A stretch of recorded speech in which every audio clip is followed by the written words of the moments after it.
प्रधानमंत्री नरेंद्र मोदी जिस समय सिविल अस्पताल में घायलों से मुलाकात कर रहे थे उस वक्त की तस्वीरें। ज्यादातर ये डॉक्टर्स हैं और डॉक्टर्स के परिवार के लोग हैं जो यहां घायल हुए हैं, उन्हीं से बातचीत करते हुए प्रधानमंत्री नरेंद्र मोदी नजर आ रहे हैं। देखिए, यंग लड़का नजर आ रहा है और क्योंकि बॉयज हॉस्टल था, ये डॉक्टर्स का हॉस्टल था, मेस में जहां पर बैठकर डॉक्टर्स खाना खा रहे थे, तो इनमें से ज्यादातर जो घायल आपको यहाँ पर नजर आएंगे वो डॉक्टर्स ही हैं जो इस वक्त खुद घायल हुए हैं इस विमान दुर्घटना की चपेट में आकर। और वहां जो सीनियर डॉक्टर ड्यूटी पर हैं उनसे भी प्रधानमंत्री नरेंद्र मोदी बातचीत करते हुए जान रहे होंगे प्रधानमंत्री नरेंद्र मोदी की किस तरीके के जख्म है। और ये जो आप देख रहे हैं ये तो वो कुदरत का करिश्मा है। दरअसल ये विश्वास कुमार रमेश हैं जो उन 230 यात्रियों में शामिल थे जो इस बोइंग में सफर कर रहे थे अहमदाबाद से लंदन के लिए, जिसने उड़ान भरी थी, और जो सिर्फ एक व्यक्ति जिंदा बचे वो वही थे विश्वास कुमार रमेश, जिनसे अभी कुछ देर पहले प्रधानमंत्री नरेंद्र मोदी बातचीत करते हुए आपको नजर आ रहे थे। और ये जो बाकी घायल हैं उनसे प्रधानमंत्री नरेंद्र मोदी मिल रहे हैं। देखिए, यहां पर जो सुपर स्पेशलिस्ट डॉक्टर्स हैं उनके परिवारों की रहने का जो हिस्सा था, वो जो ब्लॉक था, वो भी इस विमान दुर्घटना की चपेट में आया। और इसीलिए आप देखिए, बच्चे भी, महिलाएं भी हैं जो जख्मी हुए हैं, उनसे भी प्रधानमंत्री नरेंद्र मोदी मुलाकात करते हुए, बात करते हुए, उनकी हिम्मत बढ़ाते हुए,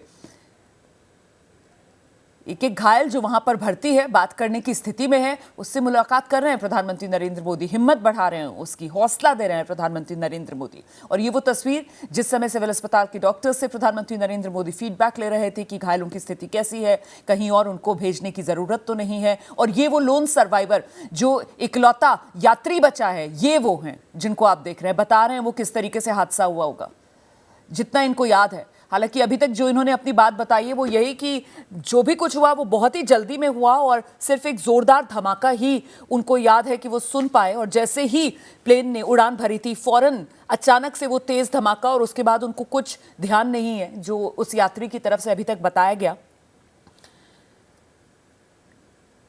तो प्रधानमंत्री नरेंद्र मोदी आज सुबह ही यहां अहमदाबाद पहुंचे थे और अहमदाबाद पहुंचने के बाद सबसे पहले तो वो जो दुर्घटना जिस जगह पर हुई है, दुर्घटना स्थल पर प्रधानमंत्री नरेंद्र मोदी पहुंचे। और वो दुर्घटना स्थल अहमदाबाद के सरदार वल्लभ भाई पटेल अंतर्राष्ट्रीय हवाई अड्डे से महज 2 किलोमीटर के फासले पर ये मेघानी नगर वाला इलाका, जहां पर ये बीजे मेडिकल कॉलेज सिविल अस्पताल परिसर है, इसी मेडिकल कॉलेज सिविल अस्पताल परिसर पर ही वो विमान एयर इंडिया का फ्लाइट नंबर AI-171 क्रैश हुआ। और इसीलिए इसकी चपेट में डॉक्टर्स आ गए।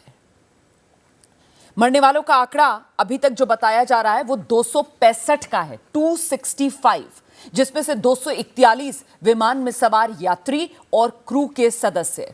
सिर्फ एक यात्री की ही जान बच पाई, विश्वास कुमार रमेश, जो किसी करिश्मे से कम नहीं है।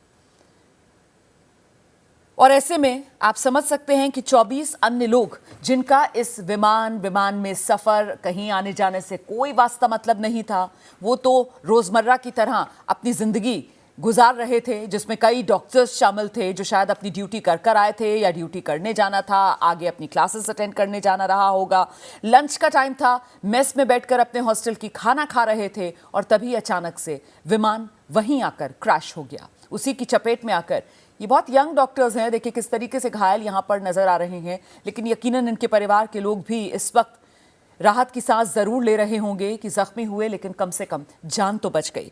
क्योंकि 24 अन्य ऐसे लोग जो विमान में सफर नहीं कर रहे थे, पर वो इस विमान क्रैश की चपेट में आए और उनकी जिंदगी खत्म हो गई। ये हैं विश्वास कुमार रमेश, जो यात्री बचे एक जिंदा, ये आप देख रहे हैं। ये भारतीय मूल के ब्रिटिश नागरिक हैं, इनके बारे में ये जानकारी भी सामने आई है।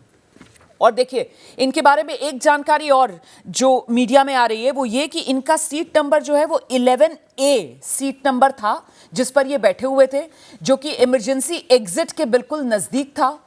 और शायद ये जो करिश्मा हुआ ये इसी वजह से मुमकिन हो पाया हो। तो अब ये 2 तस्वीरें, आज सुबह प्रधानमंत्री नरेंद्र मोदी जब अहमदाबाद पहुंचे तो सबसे पहले तो जो दुर्घटना स्थल था वहां पर प्रधानमंत्री नरेंद्र मोदी गए। देखिए किस तरीके से बीजे मेडिकल कॉलेज परिसर और यहां जहां पर विमान क्रैश हुआ उस साइट पर प्रधानमंत्री नरेंद्र मोदी गए। विमान इसी जगह गिरकर जला है और वो जो लपटें थी आग की, उसकी चपेट में आकर ये इमारतें जो आप देख रहे हैं, जो कि सुपर स्पेशलिस्ट डॉक्टर्स का रेजिडेंशियल ब्लॉक था, उसकी हालत देखिए जरा, किस तरीके से पूरी तरीके से झुलसी हुई ये बिल्डिंग्स, ये ब्लॉक्स नजर आ रहे हैं, रेजिडेंशियल ब्लॉक। और ये वो डॉक्टर्स का हॉस्टल, डॉक्टर्स के हॉस्टल में ऊपर की मंजिल पर विमान का जो पिछला हिस्सा था वो आकर अटक गया। देखिए किस तरीके से बाकायदा वो तोड़कर अंदर घुसी हुई विमान की ये टेल है, पिछला हिस्सा है विमान का, जो डॉक्टर्स के हॉस्टल में अटका हुआ नजर आ रहा है अभी भी। और यहीं पर डॉक्टर्स दोपहर के समय बैठकर खाना खा रहे थे जिस वक्त ये हादसा हुआ। मतलब बिल्कुल ऐसा उन्हें लगा जैसे कोई मिसाइल आकर उन पर गिर गया, कोई रॉकेट आकर उन पर गिर गया। इस तरीके का तहस नहस, इस तरीके की बर्बादी इस प्लेन क्रैश की वजह से इस पूरे हिस्से में देखने के लिए मिल रही है। यह हादसा और भीषण इसीलिए हुआ क्योंकि रिहायशी इलाका इस प्लेन क्रैश की जद में आया और इसीलिए जो मरने वालों का आंकड़ा है वो 265 पर पहुंचा है। 265 लोगों की मौत हुई है, जिनमें से 241 विमान में सफर कर रहे यात्री और क्रू मेंबर्स। ये यात्री बच गए, ये भी विमान में थे। इनका नाम विश्वास कुमार रमेश है। ये देखिए आप, ये जिन यात्री से प्रधानमंत्री नरेंद्र मोदी बात कर रहे हैं वो जख्मी हालत में अस्पताल में ही हैं। ये हैं विश्वास कुमार रमेश। देखिए प्रधानमंत्री नरेंद्र मोदी उनसे बात करते हुए पूछ रहे होंगे उनसे क्या हुआ जिस वक्त ये हादसा हुआ, अचानक से अंदर हुआ क्या, क्योंकि अब तो एक यही चश्मदीद हैं जो कुछ बता सकते हैं। और इसके अलावा जो अन्य घायल अस्पताल में भर्ती, उनसे भी प्रधानमंत्री नरेंद्र मोदी मुलाकात करते हुए, और ज्यादातर इन घायलों में डॉक्टर्स हैं जिनसे प्रधानमंत्री नरेंद्र मोदी मुलाकात कर रहे हैं। और क्योंकि ये संकट और इस संकट में डॉक्टर्स खुद घिर गए थे, इसी वजह से आप ये भी जान रहे हैं कि कल इस विमान दुर्घटना के बाद जो यहाँ सिविल अस्पताल है उसने अहमदाबाद शहर के प्राइवेट डॉक्टर्स से अपील की कि जितने प्राइवेट डॉक्टर्स ज्यादा से ज्यादा हों सिविल अस्पताल का रुख करें और यहां सिविल अस्पताल में आकर अपनी सेवाएं दें। जिसके बाद अहमदाबाद के कई डॉक्टर्स सिविल अस्पताल पहुंचे और यहां सिविल अस्पताल में आकर अहमदाबाद के डॉक्टर्स ने सेवा दी अपनी। कई तो अपने अस्पतालों के उपकरण भी यहां पर लेकर पहुंचे ताकि किसी भी तरीके की अगर कोई ज़रूरत हो तो उसको फौरन पूरा किया जा सके। इमरजेंसी वाली सिचुएशन थी कल जिस वक्त ये हादसा हुआ। किसी को कुछ समझ में नहीं आ रहा था कि आखिर हुआ क्या। एक तो जहाज क्रैश हो गया, ये विमान क्रैश, और दूसरा विमान क्रैश हो गया सिविल अस्पताल परिसर में जहां पर सुपर स्पेशलिस्ट डॉक्टर्स का रेजिडेंशियल ब्लॉक, मतलब उनके रहने की जगह, इसके अलावा जहां पर जो डॉक्टर्स पढ़ाई कर रहे हैं उनके हॉस्टल पर आकर विमान का एक हिस्सा गिरा।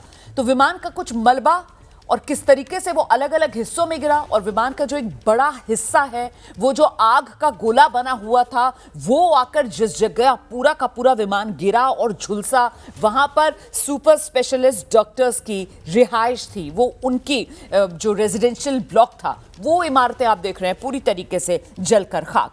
मैं आपको सीधे जरा क्रैश वाली साइट पर लेकर चलूंगी। हमारे सहयोगी मृत्युंजय वहीं पर मौजूद हैं। यहीं पर अब से कुछ देर पहले प्रधानमंत्री नरेंद्र मोदी भी पहुंचे थे। जरा मृत्युंजय से जानते हैं। मृत्युंजय, जाहिर सी बात है जब प्रधानमंत्री नरेंद्र मोदी यहां पर पहुंच रहे होंगे तो फिर वो मलबा हटाने का जो काम है, और अभी भी हम देख रहे हैं वो विमान का पिछला हिस्सा जो उस डॉक्टर्स के हॉस्टल में अभी भी अटका हुआ है, उस सबको निकालने का, मलबा हटाने का काम कुछ देर के लिए रुका होगा। अब एक बार फिर से क्या मलबा हटाने का काम शुरू हो रहा है? एक बार फिर से उस इलाके में मूवमेंट क्या आप देख रहे हैं? बिल्कुल रोमाना, बहुत सटीक जानकारी आपने दी। प्रधानमंत्री नरेंद्र मोदी 9:30 बजे उनका आने का समय था। 7:30 बजे पूरे एरिया को सैनिटाइज कर दिया गया था और जो मलबा हटाने का कार्य था उसे कुछ समय के लिए रोक दिया गया था। लेकिन इस बीच सबसे महत्वपूर्ण एक काम था, वो है फॉरेंसिक एक्सपर्ट्स। गांधीनगर से फॉरेंसिक एक्सपर्ट्स की एक टीम यहाँ पर पहुँची है। 9 सदस्यों की टीम पहुँची है जिसमें से 6 फॉरेंसिक एक्सपर्ट्स हैं और ये फॉरेंसिक एक्सपर्ट्स सबूतों को इकट्ठा करने और अपनी रिपोर्ट तैयार करने का काम करेंगे। मैं तस्वीरें भी दिखा दूँ आपको। ये आप तस्वीर देख रहे हैं, अभी भी पूरा एरिया कॉर्डन ऑफ है, एरिया का घेराव करके रखा गया है। लेकिन जो फॉरेंसिक एक्सपर्ट्स की टीम को रुकने के लिए कहा गया था वो टीम फिलहाल घटनास्थल पर पहुंची हुई है और वो फॉरेंसिक एनालिसिस का काम करना शुरू कर चुकी है और इस प्रक्रिया में 2 से 3 घंटे का वक्त लगेगा। रोमाना, हमें दर्शकों को ये बताना होगा और ये हमें समझना होगा कि आखिरकार इस प्रकार के एयर क्रैश इन्वेस्टिगेशन में फॉरेंसिक जांच कितने महत्वपूर्ण और कितने मायने रखते हैं।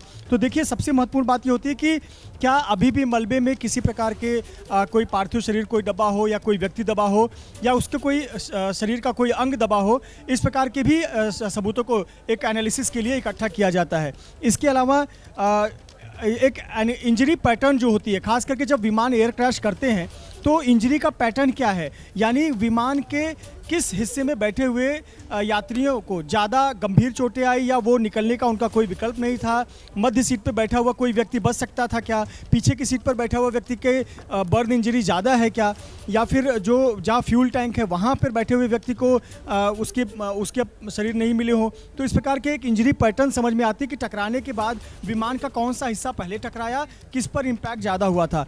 इसके अलावा कभी कोई ऐसी शंका व्यक्त की जाए कि एक सबोटोज हुई होगी, क्या कोई छेड़छाड़ तो नहीं हुई थी, या जो इसी प्रकार से हम कहते हैं फाउल प्ले तो नहीं हुआ था, इसकी भी जांच फॉरेंसिक टीम अपनी जांच में करती है।